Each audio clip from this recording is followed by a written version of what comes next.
Scalar product of vector, है ना। जिस तरीके से हमने एडिशन और सब्ट्रैक्शन किया था वेक्टर का, है ना, किसी भी वेक्टर को अगर हम लिखते हैं तो हम कोई वेक्टर सपोज करो ए वेक्टर है, उसको हम एक्स आई वाई जे और जेड के, है ना, ये एक्स एक्सिस वाई एक्सिस और जेड एक्सिस के अलाउंग लिखते हैं, है ना। ये हमारे आई जे के यूनिट वेक्टर हैं, तो ये सिर्फ ये बताते हैं किस डायरेक्शन में हमें मूव करना है, ठीक है। और एक्स वाई जेड इसका मैग्नीट्यूड है। तो ए वेक्टर हमने जो लिया है एक्स आई वाई जे प्लस जेड के, ठीक है। दूसरे वेक्टर अगर सपोज करो बी है, ठीक है, इसको मैं x1 y1 z1 लिख देता हूँ, और ये हो जाएगा मान लीजिए x2i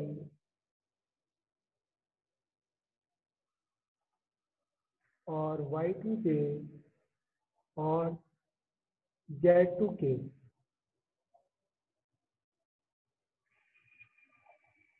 ये दो वेक्टर है। अगर देखो हमारा एडिशन, दो वेक्टर को हम ऐड करते हैं तो आई को हम आई में ऐड करेंगे, जे में जे को ऐड करते हैं, के को के में ऐड करते हैं, तो सिंपल एडिशन है। जैसे कि हम एक्स वाई जेड के कोफिशिएंट को हम ऐड करते थे, सब्ट्रैक्ट करते हैं तो सब्ट्रैक्ट करने का भी वही रूल है। लेकिन जो है वेक्टर का जो प्रोडक्ट है वो हमने अलग तरीके से डिफाइन किया। ए वेक्टर डॉट बी वेक्टर को दो तरीके से हमने डिफाइन किया है। दो तरीके के प्रोडक्ट हैं। एक बार तो A vector dot B vector, इसको तो हम क्या कहते हैं, स्केलर प्रोडक्ट, ठीक है। और दूसरा जो है एक वेक्टर प्रोडक्ट कहलाता है, जिसको हम ए वेक्टर क्रॉस बी वेक्टर से डिनोट करते हैं, ये वेक्टर प्रोडक्ट कहलाता है। दोनों में ये जो एक स्केलर क्वांटिटी आती है, ये एक वेक्टर क्वांटिटी आती है। पहले हम उसी की बात कर रहे हैं, स्केलर वेक्टर की, स्केलर प्रोडक्ट की, ठीक है। ये हमने डिफाइन किया है, ये हमने डेफिनेशन जो बनाई है ना। डेफिनेशन क्या है, A vector dot B vector equal होगा A vector and magnitude of B vector and the angle between them in anticlockwise direction. दो वेक्टर अगर हम लेते हैं, ए वेक्टर और बी वेक्टर, उनके बीच में बनने वाला जो एंगल होगा वो हम एंटी क्लॉकवाइज डायरेक्शन में लेंगे, यानी कि ये एंगल थीटा।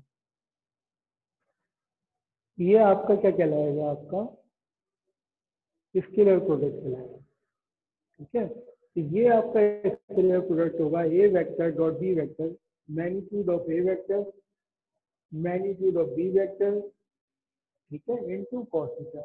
क्योंकि ये मैग्नीट्यूड आ रहा है और ये एंगल आ रहा है, यहाँ पर कोई वेक्टर क्वांटिटी नहीं आ रही, तो इसको हम क्या कहते हैं, स्केलर प्रोडक्ट कहते हैं। तो स्केलर प्रोडक्ट में जो है दोनों का हमने मैग्नीट्यूड लिया है और उनके बीच में बनने वाला हमने एंगल लिया, ठीक है। तो ये कैसी क्वांटिटी है, स्केलर क्वांटिटी।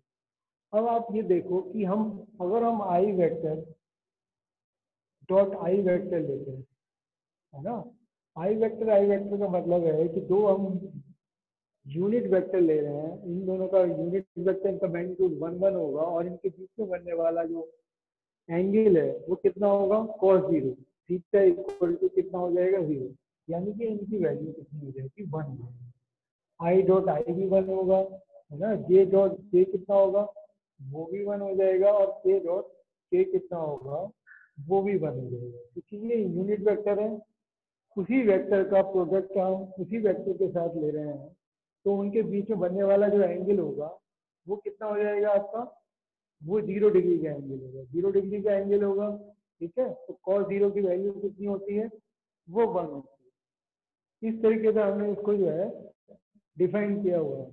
उसी तरीके से अगर हम डिफाइन करते हैं आई डॉट जे, तो आई डॉट जे अगर हम करते हैं, है ना, तो आई डॉट जे में जो बनने वाला जो एंगल होगा वो कितने डिग्री का होगा, वो 90 डिग्री का एंगल होगा। तो आई डॉट जे अगर हम करते हैं, आई वेक्टर डॉट जे वेक्टर, ठीक है, तो आई और जे का तो मैग्नीट्यूड यहाँ पर भी 1 रहेगा, लेकिन cos 90 कितना होगा, cos 90 की वैल्यू कितनी होती है, 0 होती है, तो ये कितना आ जाएगा, 0 आ जाएगा। तो आई डॉट डॉट जे हो, ठीक है, या जे डॉट के हो, या के डॉट आई हो, ठीक है, इन सबका प्रोडक्ट कितना होगा, वो 0। तो ये तो हमें ये याद रखना है कि जब भी कभी मल्टीप्लाई करेंगे आई और आई की मल्टीप्लाई जो होगी, अब जैसा हम इन दोनों के वेक्टर की मल्टीप्लाई करना चाहते हैं, ए वेक्टर और बी वेक्टर, जब हम ए वेक्टर और बी वेक्टर की मल्टीप्लाई करेंगे, जो हमने ऊपर लिखे हुए हैं उनकी बात करें, तो देखो आई की और आई से मल्टीप्लाई करेंगे, ये तो कितना आ जाएगा, 1 आ जाएगा। जब हम आई की जे के साथ करेंगे तो इनका प्रोडक्ट कितना आ जाएगा, वो कितना आ जाएगा, 0 आ जाएगा। तो आई ये आ जाएगी इसकी value x1 x2 plus y1 y2 plus z1 z2, है ना। क्यों, क्योंकि इनकी मल्टीप्लाई आई के साथ तो 1 हो रही है और आई की जे के साथ कितनी हो रही है, 0 हो रही है। आई की के साथ क्या हो रही है, वो भी 0 हो रही है। इस तरीके के प्रोडक्ट को हम जो है कितना लेंगे, वो हम 0 ले लेंगे, और आई का प्रोडक्ट की मल्टीप्लाई कितनी ले लेंगे, हम 1 ले लेंगे। तो सिंपल मल्टीप्लीकेशन है ना। अब आप इसके हम क्वेश्चन देखते हैं, पहले कुछ क्वेश्चन करते हैं, फिर बाकी जो टॉपिक है उसको बाद में हम डिस्कस करेंगे। चलिए एक बार प्रोजेक्शन की बता देते हैं।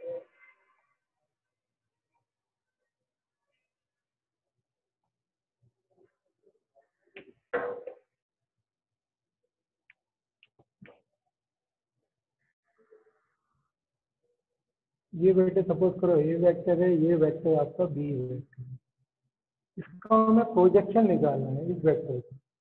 प्रोजेक्शन का मतलब इसकी शेडो, ठीक है। तो हमें जब भी कभी प्रोजेक्शन निकालना है, projection of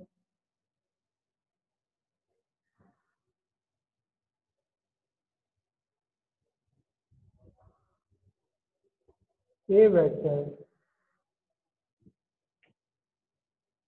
on B vector, ये आप क्या करोगे, प्रोजेक्शन जब भी कभी आप निकालोगे तो A vector dot B vector divided by magnitude of B vector. मतलब जब भी कभी हम प्रोजेक्शन निकालते हैं ए वेक्टर का बी वेक्टर पर, तो ए वेक्टर लेते हैं और magnitude of B vector unit vector ले लेते हैं बस। मतलब सिर्फ बी वेक्टर की डायरेक्शन में हम यूनिट वेक्टर ले लेते हैं। तो बी वेक्टर को हम क्या लिख सकते हैं, B vector upon magnitude of B vector लिख सकते हैं। तो A dot B divided by B, आप ये चाहे ये याद रख लो, चाहे ये याद रख लो, आपके ऊपर डिपेंड करता है। जब भी कभी आप projection of A vector on B vector निकालोगे, ठीक है, तो प्रोजेक्शन क्या होगा, प्रोजेक्शन आपका ये डिस्टेंस हो गया ओ ए, है ना। यानी कि ये जो हमें निकालना है, तो ये जो वैल्यू होगी ओ ए निकालने के लिए हमें क्या यूज करना पड़ेगा, है ना, ये डिस्टेंस निकालने के लिए cos थीटा, cos थीटा मतलब बेस अपॉन हाइपोटेन्यूज, है ना।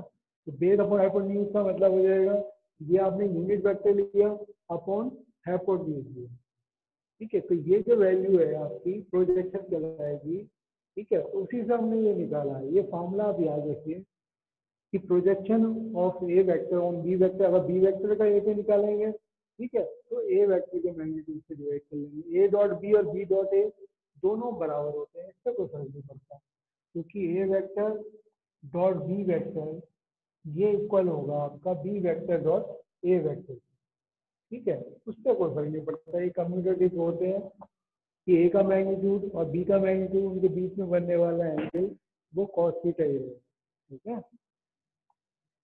तो यहाँ पर अब एक्सरसाइज की बात करते हैं। एक्सरसाइज आपकी 10.3,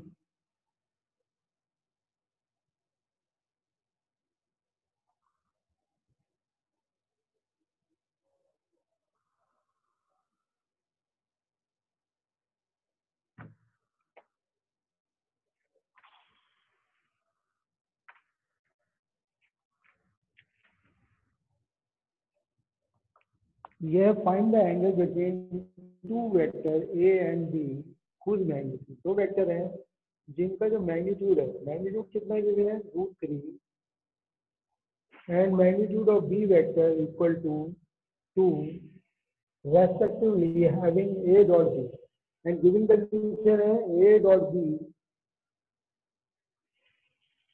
equal to root 6.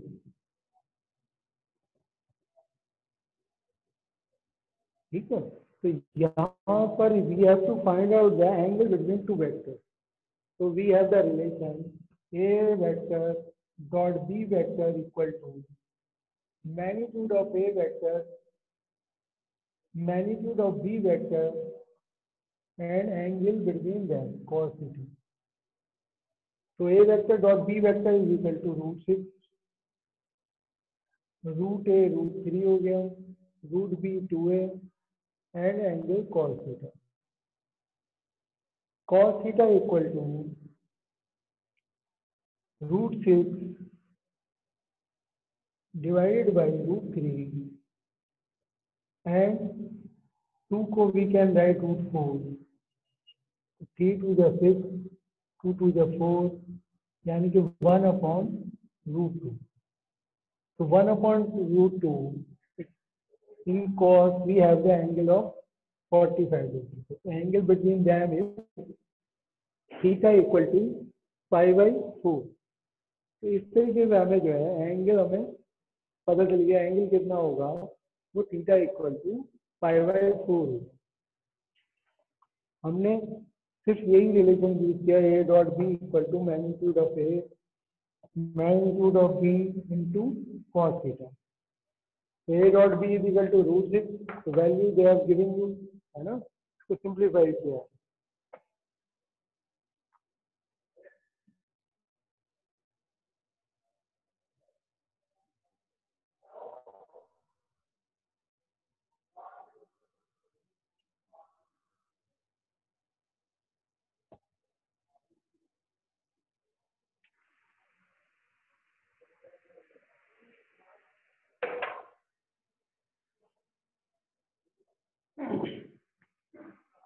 देखो बेटा क्वेश्चन नंबर 2 है, सेम इसी तरीके से करना है आपको. Find the angle between the vector.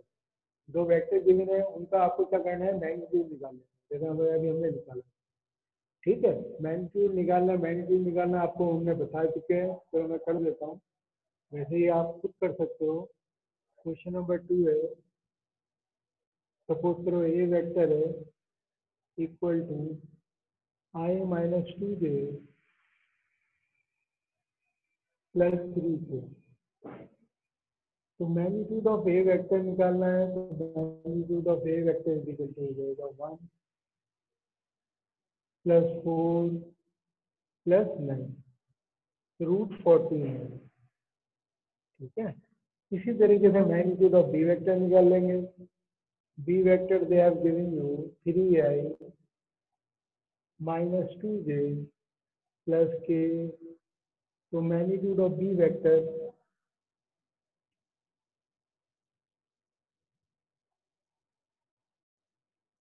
Equal to 9 plus 4 A square plus B square plus C square यानी कि रूट 14, ये भी रूट 14. तो A vector dot B vector is equal to magnitude of A vector magnitude of B vector and angle between them cos theta. ठीक है, तो यहाँ पर हम मल्टीप्लाई कर रहे हैं, जो मैंने मल्टीप्लाई करके बताया था आपको, जैसे ए वेक्टर और बी वेक्टर, आई की हमें आई से साथ मल्टीप्लाई करनी है, and we have to multiply K with J and K with K. तो कितना हो जाएगा, A vector dot B vector equal to 3 minus plus 4 plus 3. ठीक है, ए की मल्टीप्लाई अगर हमने बी से की तो 3 हो गया, 2 टू 4 और 3 बन गया 3, और root A into root B ये कितना हो जाएगा, 14 हो जाएगा, है ना. Root A root 14 angle between them cos theta. ये हमने मल्टीप्लाई किया था A vector dot B vector 3 4 3 7 10 आ रहा है, 10 upon 14 equal to cos theta. तो 2 5 या 10 2 7 या 14। तो थीटा इज इक्वल टू कितना हो गया, थीटा इक्वल टू हो गया cos इनवर्स 5/7। ये आंसर है। ठीक है, इसे चेक कर लेते हैं, ये थोड़ी अननोन सी वैल्यू आ रही है ना, ये सही है या गलत है। कुछ एक्सरसाइज 10.3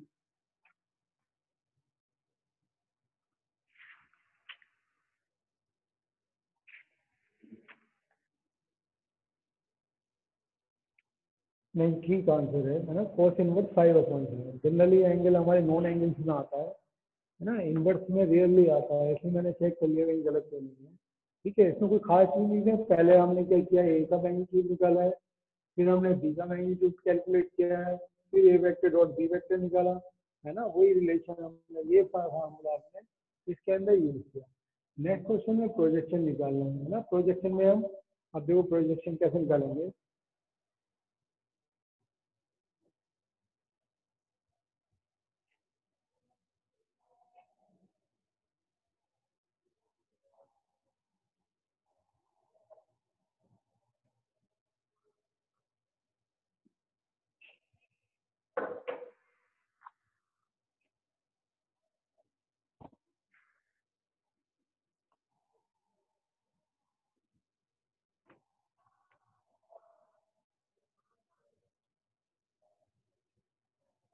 क्वेश्चन नंबर 3 है,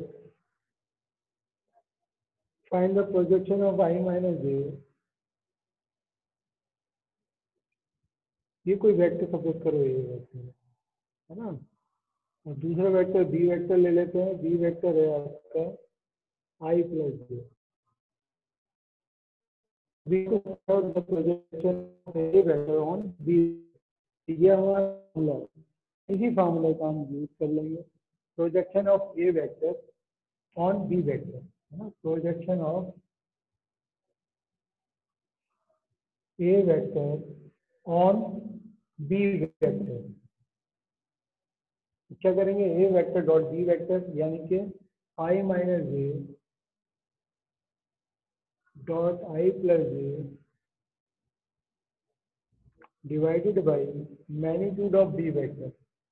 मैग्नीट्यूड ऑफ बी वेक्टर कितना हो जाएगा, ये हो जाएगा आपका 1+1, यानी कि 1 माइनस की मल्टीप्लाई करिए -1 आ गया। ठीक है, ये √2 आ गया। कितना आया प्रोजेक्शन, 0 है, यानी कि इस वेक्टर का प्रोजेक्शन दूसरे वेक्टर के प्रोजेक्शन से कितना है, 0 है, यानी कि एक दूसरे के ये कैसे हैं, परपेंडिकुलर है ना।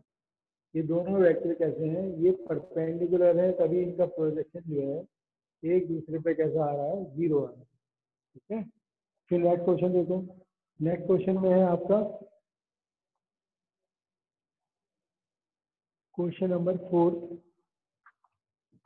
Find the projection of on this vector.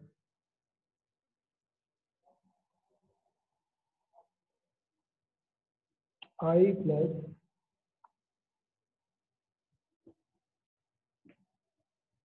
3j plus 7k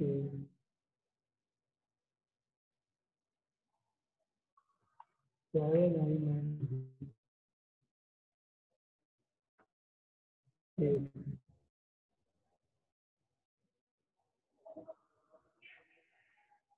ठीक है, find the projection of vector. इस वेक्टर का प्रोजेक्शन हमें इस वेक्टर पे फाइंड आउट करना है। इसका प्रोजेक्शन अगर हमें इस वेक्टर पे फाइंड आउट करना है तो मेथड हम वही लगाएंगे, A vector dot B vector divided by B vector. तो इन दोनों की हमें मल्टीप्लाई करना है। ठीक है, projection of A vector on B vector. तो A vector dot B vector करेंगे, कितना वेक्टर है, -3 डिवाइडेड है। तो ये हो गया A vector dot B vector. B vector के मैग्नीट्यूड से डिवाइड कर लेंगे, 49 + 1 + 56 का रूट हो गया 7 - 3, यानी कि ये आ जाएगा 60/9 और 1 10 10 और 6 16 6 और 4 7 106 आ रहा है रूट क्या है। आप इसको सिंप्लीफाई कर लो, सिंप्लीफाई करने के लिए आप इसको क्या लिख सकते हो 60 इंटू 60 डिवाइडेड बाई 106 और दोनों रूट में लिख दिया हमने, डिवाइड कर लो इसको। ठीक है, जो डिवाइड हो सकता है डिवाइड करके जो भी वैल्यू आएगी आपकी वो आपका क्या हो जाएगा, इसका प्रोजेक्शन हो जाएगा। ठीक है, तो इस तरीके से हमने ये जो है प्रोजेक्शन हमने निकाला ए वेक्टर का बी वेक्टर पर। ठीक है, और बी वेक्टर का हमने ए वेक्टर पर निकालना चाहे तो वो निकाल सकते हैं, रिवर्स भी कर सकते हैं। ठीक है, तो यहाँ तक आप जो है ये क्वेश्चन नंबर 10.3 क्योंकि आज शुरू का टाइम जो है हमारा यूज नहीं हो पाया प्रॉपरली नेटवर्क की वजह से, तो अब बाकी हम क्वेश्चन जो है कल डिस्कस कर लेंगे। ठीक है, आप यहाँ तक आप खुद करके देख लेना। 10.3 के क्वेश्चन नंबर 4 तक मैंने आपको बता दिया है, यहाँ आप एग्जाम्पल ट्राई कर सकते हो। ठीक है, thank you, have a nice day.